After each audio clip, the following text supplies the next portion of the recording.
Tape 6, Hilda Halpern. Can you just tell us how long were you in the labor camp and then describe liberation? Well, I was there from August, sometimes beginning of August, till 1945 May. Must have been, I'm sure it was around the 8th of May when we were liberated. Yes. And who liberated you? The Russian. And after these... It was big changes then. The Russian came, the Germans were running away, they were afraid the Russians would kill them. Sure enough, of course, they did a lot of things to the women there, and because they were mad. They seen these girls, young girls, and how we looked that time. We were skinny, we were undernourished and worried. When I was young, I had more lines here, For many years I had here lines that I had to wear my wig like this. No, I don't have those lines, because we were always, we had this worrying in us for so many years. I was, even when we were already here in America, I was scared for my uniform. I remember once I went for my driver's license. I went 7 times, and I knew good because my sons took me out to ride. I was going all over the Catskill Mountains and the city and all over, and when these men in the uniform, came for my road test, I started to shake. And when I was signing my name, I knew already I'm not passing. Because whatever he told me to do, I just seen in front of me like a German, And so finally one day, my oldest son took me there. I knew how to drive, but I couldn't drive till I don't have a license. So he was sitting by I was sitting by the wheel, and he let me drive. And he talks to me, "Mommy, what are you afraid? What can happen? You don't pass it, so you come again." So I told him, that I'm very much afraid of the uniforms. If I seen a policeman, the first years I was running to hide. Any uniform, I was afraid. It's just everything came true on me, So, as I say, it wasn't just when I was there. It carries me the whole life. No matter how, I'm going to party, and I'm mostly, all these women now, they were in concentration camp. So no matter what, we are talking, we are happy, we are making jokes, and all of a sudden a woman says something, "Oh yes, I was with her in concentration camp," or anything. Here we are talking about this, because it's in us, and no matter how much, even they give us give us some money and give us money, no matter how much, they will never repay their debt. Because this is impossible. Because I think, if I recall it, that Hitler was saying once that those who are gonna remain alive after this concentration camp, they're not going to be whole people. They're going to carry that through their life, and that's what it is. We carry it through our life. Still not, wherever I have a chance, whenever somebody asks me one word, I I already talk a minute already. I'm there already. You know? How many times I have nightmares. I'm dreaming. I'm dreaming that they stay, you know, a gun. If I see a gun or I see anything, I get out of my mind. You know, I always think we have to go. I was even dreaming just not long ago that they were coming to the doors and saying that we should line up. You know, it's never gonna. We're never gonna forget it, and we're never gonna be real people like somebody who didn't go through this. You know? It's impossible to forget it. It's here in the back of the mind, you know. It's just a match can make the fire. And that's how we are. Now, where did you go after liberation? Where did you go? Oh, what? Where did you go after the liberation? After the liberation? We were in certain DP camps, you know. They put us up in certain, like it was, the army was living there before.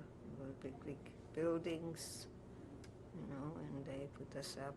They made little rooms, you know, for a couple. They gave a little room, and there was just a little thing to warm up something or cook something, one little burner. We could do a little cooking and a little, you know, it was a shul. Start to right away the religious people, so, non-religious people were even more miserable because they had nothing to keep them going, you know. Of course, they were sitting around and talking and these things, but we got much better on our feet, you know, to start life because we had, you know, we had a clearer view of life, you know. So there was a lot of people who, right after the war, they didn't believe in anything. As I told you previously about that, when we came to concentration camp and the was cutting, I told you the story, so I don't have to repeat it. You know, they were mad at God. They told that, you know, if they're going to be mad at God, you know, it's gonna be different. You know, they cannot get even with God. We just have to believe that He's the only one over the world, and we pray to Him. You know? So we right away, wherever we came, we looked for a little room. The men looked for a little room, and they start to. I got some where they had this Torah, you know, the Torah, and we start to pray. They started to get busy, so it was helping a lot to, you know, to go through those hard those times till we could settle, you know. And it took a few years till we could get our visa to come here. You know, so we were again. It was a continuation. The only thing that we were not haunted anymore. You know, that little room was a survival, you know. We had a little wooden table with wooden benches, and a little shelves, some little shelves. We didn't have much clothing anyway. We didn't have money, you know. But we got some food, you know. Had some. It was also still rationing, you know. And then it was a problem in the kashrut, you know. My husband didn't want to eat if he didn't know the one who was making it kosher. So for, I would say, practically the whole time when we were in the camps, you know. My husband didn't eat meat. We had some sardines. For Shabbos we had sardine or salmon. We got products, you know. Every week they gave us some big cans of salmon and some sardines, and I made from that all kind of meals. You know, I made from salmon. I made little patties. I did like meat, you know, meatballs, everything I made from it. We call it falsche fish. We didn't have fish. We couldn't buy fish. It was, I mean, even the Germans at that time, they didn't have much because the war cleared them up. So we had, again, rationing, and as I say, my husband wouldn't eat the meat.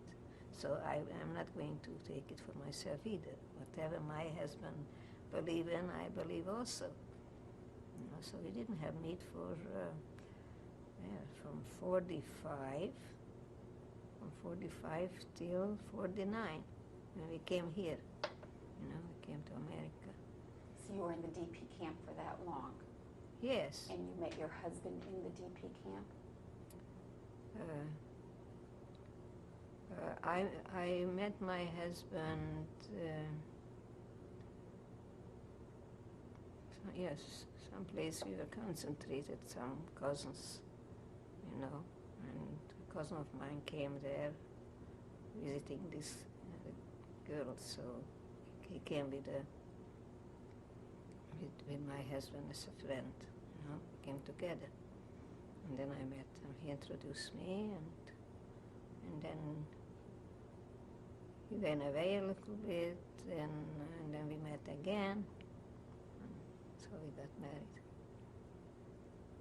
And you had a Jewish ceremony, a chuppah, and Yeah, that's all I had. I mean, it was just hardly 10 men. We just called in from here and there. There was not much to eat. And, And where was this DP camp located? Please? Where was the camp located, the DP camp? At that time we were going from here a few years, you know, a while, and then we were looking, we were traveling around to another one. Wherever we came, we registered, and we were waiting for papers, you know, from till they found out in America where we are, or till we found out where they are, an address from a cousin, from a friend, from somebody. It took a long time.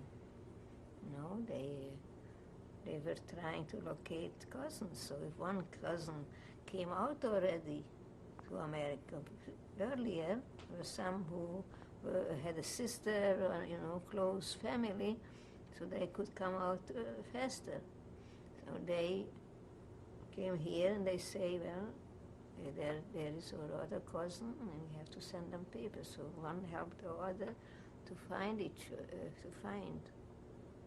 people. And then we got in, and then we had to wait till consider the papers. They checked up, and they had to guarantee here for this cousin that we're not going to be a burden for the country. It was, you know, they say they have a room, they're going to live there, and, you know, they did what they could, you know. So they sent us papers. You know. Were there any agencies that helped you to come here? Just when we came here. But over there, probably was some agency who supported all this salmon and you know, and some bread and some, you know, a little bit of milk. Milk, I don't think we had. I don't remember that. Because when I was already on the way to come to America, I was pregnant with my first son. I was already in the high months, And then they gave me some milk, and then I was nursing him for a while till we get here. We were stationed in it was called Bremenhaven. It was the where the place were. Was there? Hafen means a border from a water, where the planes were coming in. So we were stationed there for a while, and then I became in the 9th month. They wouldn't let me go anymore. So another 2 weeks, it was again very, very tough. It was rationing the food. We made Shabbos we opened a can of sardine. It was also bunk beds, for husband and wife. And then when I already gave birth, they put me in an infirmary, they called it, like a little hospital. For a while, I was staying there. And then it came, they called on the microphone. So that we should get ready. They called Moore and Hilda Halpern and son Shloimi should come, be ready in 2 hours to leave. We come there and we're ready to leave with little packages. What did I have? A few diapers, clothing, whatever we could wear, and not. I had a bag of diapers, and I was nursing him till I knew on the way I cannot make bottles, sanitary and those. So I was. We got ourselves ready, and we come there, and they asked us, did you have the needles? They were giving needles that we shouldn't carry some sickness over to, and we didn't have it. Back for 2 weeks. In 2 weeks they called us again, and then we were, I didn't believe it. It's this happiness. I just couldn't believe it. But it was so beautiful, When they were taking us out from this camp, from this, so it was a camp, like we were a station for temporary, and I came and I see an airplane staying. And there was a young boy was running towards me and took the baby I shouldn't carry too heavy. Was it so beautiful? I'm very thankful for America. What they did for us. We still struggled a long time till we had enough food, and it was long struggle. But thank God we are here. We made 50th anniversary, wedding anniversary we made, and we were working hard, raising good children, and thank God they all keep Shabbos. I have a son who is very religious. Can I know her? Sons who sit and learn the Talmud, who I have in Israel, and the rest is still young. In college, I have one son. I had a grandson who's a genius. He's in computer programming. He's in college. He's just finishing college, and I have a lot of nachas, thank God. Very lovely family. As I say, we were so family-minded, so we are very, very close with everything. And I didn't feel good last year. No, I didn't feel good. I fell down, and I was bedridden for a while. And so once my son came flying here, and went to the doctor and talking over and how it could be helped faster, and and just a few weeks ago, what was it that I didn't feel good, just problem with his hip and things like that.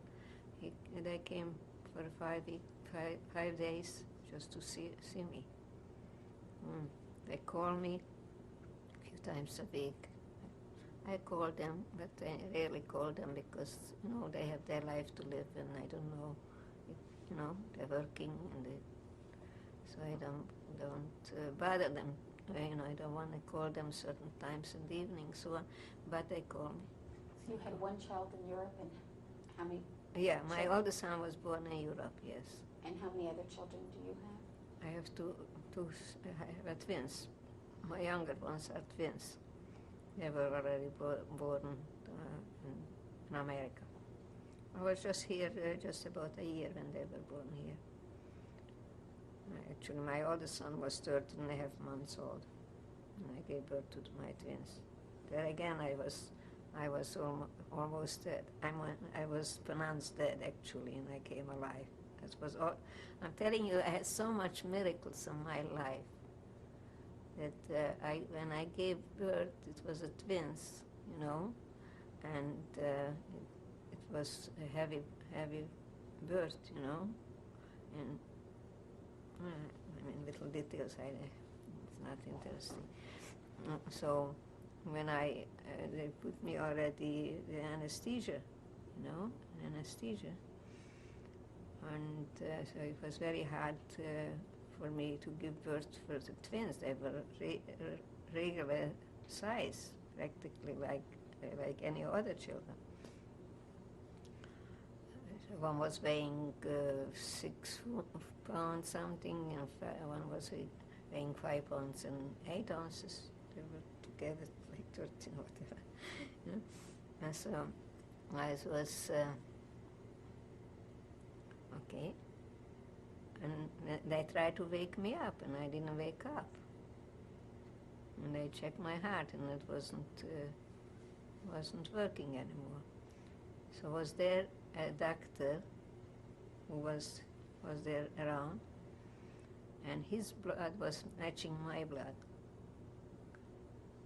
And they gave me blood to my heart. And when I woke up, I see this doctor, I never forget his face. He was holding a goose bed. He say, "You are a lucky woman, that my blood was matching your blood, and that's how you are alive."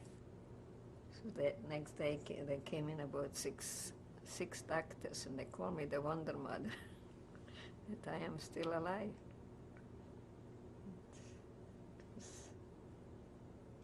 I was going through a lot, even since we are here. I mean, it's nobody's fault anymore, but it was very hard to start a life, although we were very young, but still.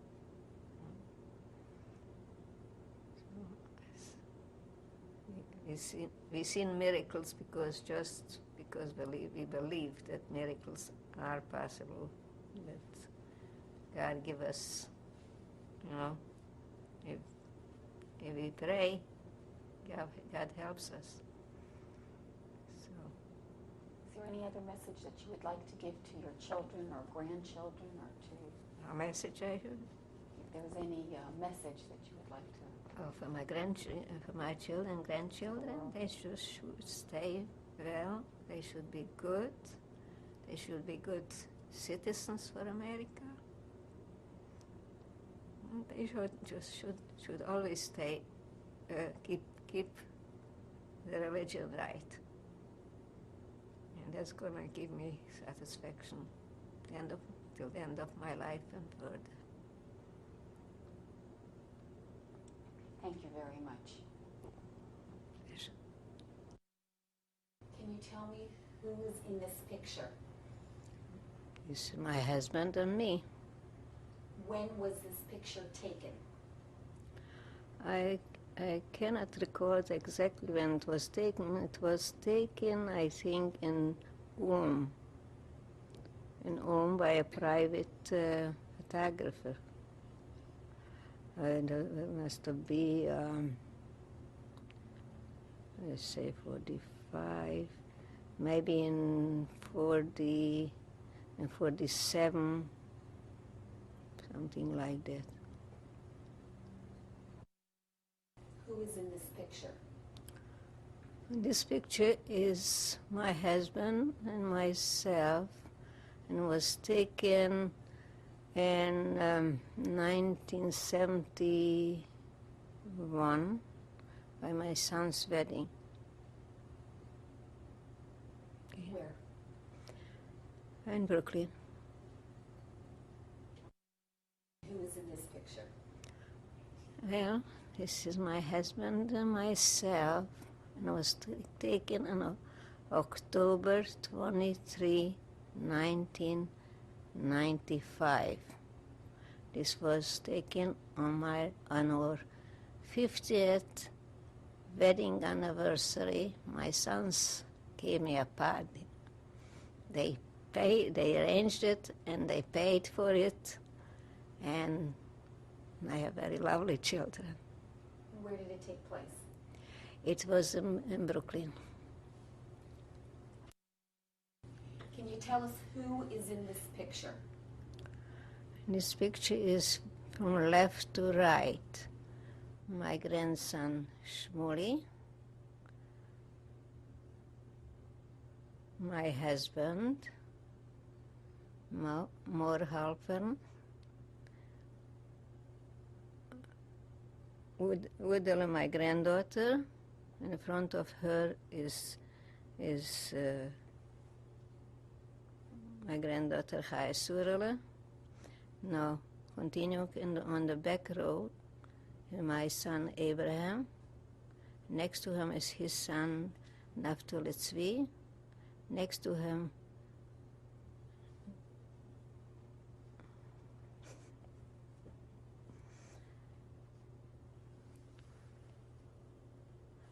my grandson, my younger son. In front of him, it's me, my Hilda Halpern. To my right side is Yoeli. To my left side is my granddaughter Yael. And next to her is my daughter-in-law Ahuva. Back of him is my younger son. And that's about. And when was this picture taken? Yeah, next to Chasur is Yoeli. Okay? And was this picture taken the 23rd of October, 1995. And where was this taken? It was also taken on our 50th anniversary, wedding anniversary.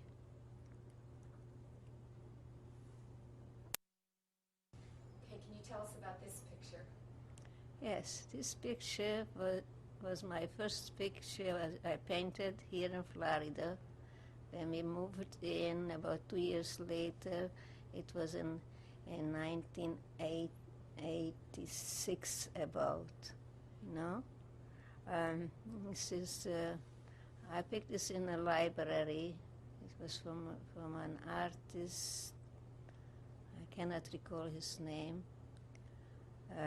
We had to do the painting from an artist painting because we should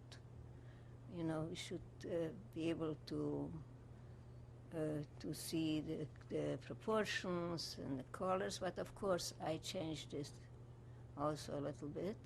This is a watermelon, and it's 2 slices from the watermelon, and it is 2 champagne cups, glasses, and there's a woven as from straw.